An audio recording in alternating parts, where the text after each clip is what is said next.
Hello friends, આજે આપણે બનાવવાના છે એકદમ નવા કુરકુરે જેવા ભજીયા બનાવવાના છે. એના માટે આપણે 3 એવા મીડિયમ સાઇઝના બટાકા આપણે બાફીને લીધા છે અને અહીંયા આપણે 2 કલાક પહેલાં ચોખા પલાળી દેવાના છે. અને જો તમારી ઇમરજન્સી હોય તો તમારે 1 કલાક પહેલાં તમારે પલાળી દેવાના, જો યાદ આવે તો ગરમ પાણીમાં. અહીંયા આપણે 2 કલાક પહેલાં જ પલાળી દીધા છે એકદમ ધોઈને. હવે આપણે આને ક્રશ કરવાના છે.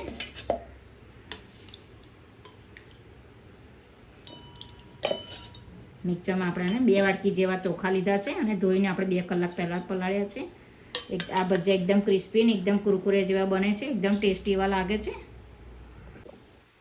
આપણે ચોખાને થોડુંક જ આપણે પાણી ઉમેરવાનું છે, બહુ નથી ઉમેરવાનું. હવે આપણે આને ક્રશ કરી દેવાનું છે, મિક્સરમાં ક્રશ કરી દઈશું. અરે આ રીતે આપણે એને ખીરું બનાવી દઈશું. આવી રીતે આપણે બીજું પણ બનાવી દઈશું. હવે આપણે એ જ બાઉલમાં આપણે આજે બટાકા બાફીને મૂક્યા છે એ 3 બટાકા આપણે લઈ લઈશું અને 2 વાટકી આપણે ચોખા પલાળ્યા હતા એ લીધા છે. આમાં થોડુંક જ પાણી વેડવાનું છે, બહુ નથી વેડવાનું.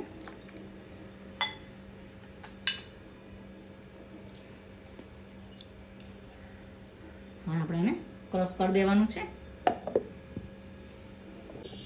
આ રીતે આપણે બટાકાને આપણે મિક્સરમાં ક્રશ કરી દીધું છે. હવે આપણે આને જે બેટર બનાવ્યું હતું આપણે ખીરા ચોખાનું એની આપણે એની અંદર એડ કરી દઈશું.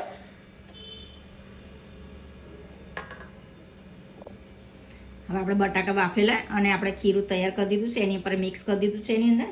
હવે આપણે એની અંદર થોડી કોથમીર એડ કરી દઈશું. લીલા મરચાં ઝીણા ઝીણા સમારે છે, 3 થી 4 લીલા મરચાં લીધા છે. થોડુંક આપણે જીરું એડ કરી દઈશું અંદર અને માપ પ્રમાણે આપણે મીઠું એડ કરી દેવાનું છે.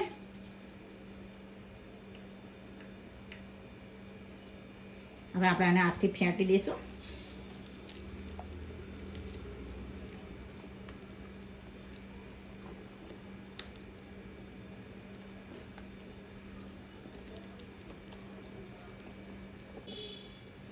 આમાં ઈનો અથવા કોઈ પણ સોડામાં ઉમેરવાનો નથી હોતો. આમાં ફક્ત આપણે બટાકા, કોથમીર, લીલા મરચાં અને જીરું જ ઉમેરવાનું છે અને મીઠું ઉમેરવાનું છે. અને એકદમ આપણે એક જ ડાયરેક્શનમાં આપણે એને ફેંટવાનું છે.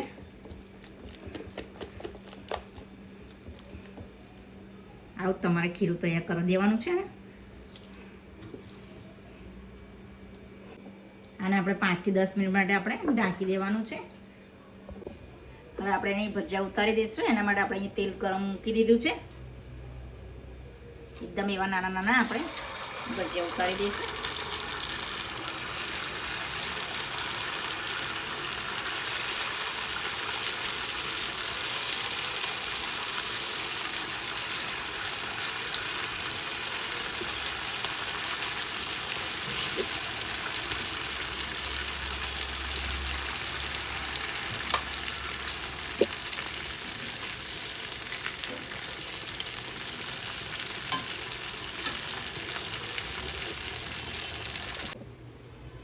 એકદમ કુરકુરે જેવા થયા છે આપણે ભજીયા નવી રેસીપીના.